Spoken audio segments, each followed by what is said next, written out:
Setiap penulis pasti pernah mengalami hambatan bagaimana memulai kalimat pertama dalam menulis. Ya, terutama itu terjadi pada penulis pemula. Tetapi bukan hanya penulis pemula, penulis yang berpengalaman terkadang juga mengalami hal serupa. Dan itu hal yang lumrah dalam menulis. Ada beberapa cara untuk membuka tulisan atau memulai kalimat pertama. Pertama, membuka tulisan dengan deskripsi.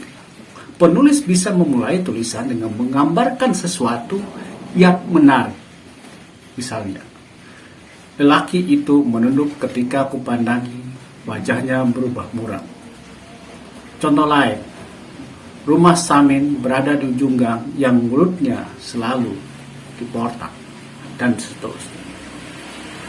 Kedua, membuka tulisan dengan pendapat.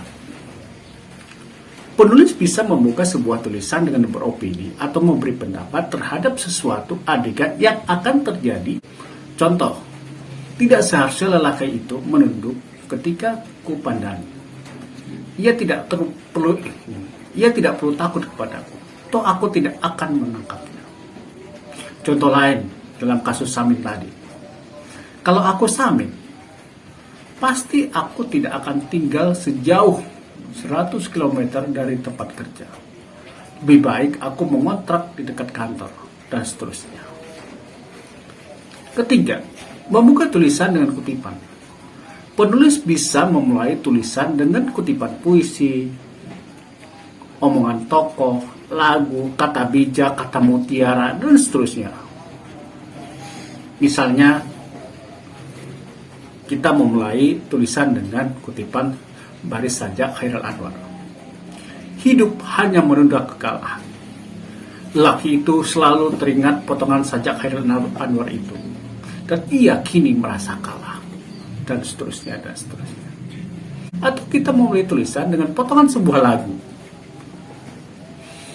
Misalnya, kemesraan ini janganlah cepat berlalu.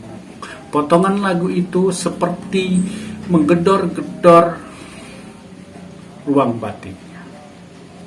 Keempat, membuka tulisan dengan dialog. Penulis bisa memulai tulisan dialog tokoh yang dianggap paling menarik. Misalnya, kau pikir hidup sesederhana yang digambarkan para motivator itu? Tidak, Bu. Hidup itu rumit.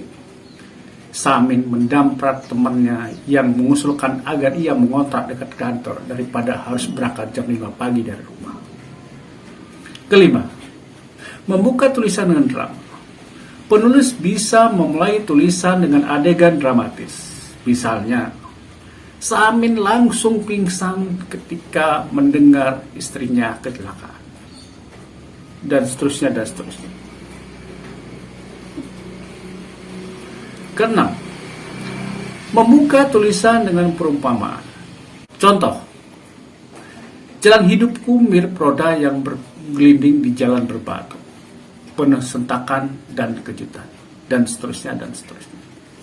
Ketujuh, membuka tulisan dengan karakter tokoh. Penulis bisa memulai tulisan dengan menceritakan karakter tokoh tersebut. Misalnya, Samin belakangan makin kurus, kemeja yang dipakainya makin kedodoran. Matanya merah dan cekung, wajahnya redup. Ia selalu mengantuk ketika rapat di kantor, dan seterusnya, dan seterusnya. Itu hanya beberapa cara, hanya beberapa contoh, hanya beberapa alternatif bagaimana teman-teman bisa membuka tulisan. Tentu teman-teman bisa mencari banyak contoh lain yang akan melancarkan dalam membuka tulisan. Jika ada pertanyaan, silakan komentar di bawah atau bergabung dengan grup Telegram. Yang linknya saya sampaikan di deskripsi. Sampai ketemu, selamat menulis.